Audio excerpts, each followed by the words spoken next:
৮০ বছরের এক বৃদ্ধ, যার জীবনের শেষ অধ্যায় শুরু হবার কথা ছিল, কিন্তু হঠাৎই সে জানতে পারে এক ভয়ঙ্কর সত্য। যখনই তার পরিবারে নতুন কোনো প্রাণের জন্ম হয়, তার শরীর কয়েক বছর করে আবার তরুণ হয়ে ওঠে। শুধু বয়সই কমে না, তার শক্তি, সহনশীলতা আর ক্ষমতামাত্রাও বহুগুণে বেড়ে যায়। কিছুদিনের মধ্যেই সে বিশাল পাথর তুলে ফেলতে পারে। কঠিন পরিশ্রম তার কাছে খেলনার মতো হয়ে যায়। এই নতুন শক্তিকে কাজে লাগিয়ে সে নিজের গোত্রকে রক্ষা করতে শুরু করে, দুর্বলদের পাশে দাঁড়ায়, আর অল্প সময়ের মধ্যেই সে গোত্রের কাছে একজন নায়ক হিসেবে পরিচিত হয়ে ওঠে। বছর যেতে না যেতেই তার দেহ এমনভাবে গড়ে ওঠে যেন সে ২০-৩০ বছরের এক যুবক। কিন্তু সত্যটা হলো, এই মানুষটি সাধারণ কেউ ছিল না। সে ছিল এক বিশেষ চেতনা, যে হঠাৎ করেই এসে পড়ে এক আদিম ও কাল্পনিক যুগে।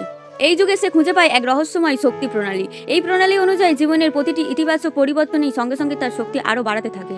তার শরীর হয়ে ওঠে অস্বাভাবিক শক্তিশালী। শিকারের সময় সে নিখুঁতভাবে বর্ষ ছুড়ে লক্ষ্যভেদ করে। কঠিন পরিস্থিতিতেও সে তার অসাধারণ দক্ষতা দেখায়। এই নতুন দেহ তার জন্য নতুন জীবনের সূচনা। সে শুধু নিজের গোত্রের দায়িত্বই নেয় না, বরং তাদেরও আশ্রয় হয়ে ওঠে, যাদের সমাজ দুর্বল বলে ফেলে দিয়েছিল। তার শক্তি, তার উদ্যর্তায় অন্যরাও তার সঙ্গে বন্ধুত্ব গড়ে তোলে। সহযোগিতা আর বিশ্বাসের মাধ্যমে গোত্রের জীবন ধীরে ধীরে বদলে যেতে থাকে। সে হয়ে ওঠে সম্মান আর অশ্বার প্রতীক। তার সাহস আর স্থির মনোভাব দেখে তার পরিবারও নিজেদের নিরাপদ মনে করে।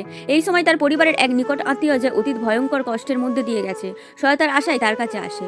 তার অবস্থা দেখে এই ব্যক্তি তাকে রক্ষা করতে চায়, কিন্তু সে বোঝে কারোর সঙ্গে সংঘাতে জড়ানোর আগে নিজেকে আরও শক্তিশালী করা দরকার। তাই সে নিজের শক্তি ও দক্ষতা আরও উন্নত করার দিকে মন দেয়। নিরবিচ্ছিন্ন সাধনার ফলে তার শক্তির প্রণালী তাকে আরও ভরসাপূর্ণ ও দক্ষ করে তোলে। এমনকি তার নিশানা আর সিদ্ধান্ত নেওয়ার ক্ষমতাও অসাধারণ স্তরে পৌঁছে যায়। যখন বিরোধ তৈরি হয়, সে লড়াইয়ের পথ বেছে দেয় না। তার বিজয় আসে হিংসার মাধ্যমে নয়, বরং শান্তি, বুদ্ধি আর নৈপুণ্যের মাধ্যমে। শেষে সে নিজের শিকার গোত্রের সবার মাঝে ভাগ করে দেয় এবং প্রতিজ্ঞা করে ভবিষ্যতেও সবাইকে সঙ্গে নিয়ে সমৃদ্ধির পথে এগোবে। সে তার পরিবারকে আশ্বস্ত করে তারা নিরাপদ, আর সামনে অপেক্ষা করছে আরও ভালো জীবন। আর যে আত্মীয়রা সাহায্যের আশায় এসেছিল, তাকে সে নিজের ভবিষ্যৎ বেছে নেওয়ার স্বাধীনতা দেয়, আর সে স্বেচ্ছায় তার সঙ্গে একটি নিরাপদ জীবন বেছে নেয়।